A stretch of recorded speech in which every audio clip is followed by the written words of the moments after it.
เฮ้ยเดี๋ยวกูไปสู้เดี๋ยวกูไปตามลูกพี่กูมาก่อนเดี๋ยวกูตามลูกพี่กูมาก่อนเดี๋ยวเจอเดี๋ยวมึงเจอเดี๋ยวกูตามลูกพี่กูมาก่อนเมื่อกี้ใครต่อยกูนี่พี่เนี่ยสองคนนี่แหละผมพี่จัดการเลยพี่ผมขอ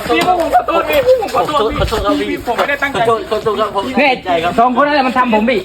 พี่ผมขอโทษพี่จัดการให้หน่อยพี่ครับผมไม่ได้ตั้งใจนี่แหละ ตั้งใจขอโทษครับขอโทษครับ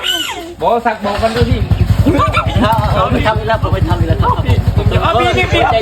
ครับผมกลัวแล้วพี่ ผมกลัวแล้วครับผมกลัวแล้วครับ มันหลังเนี่ยครับผมครับ พี่ผมพี่มาพี่กลับบ้านครับพี่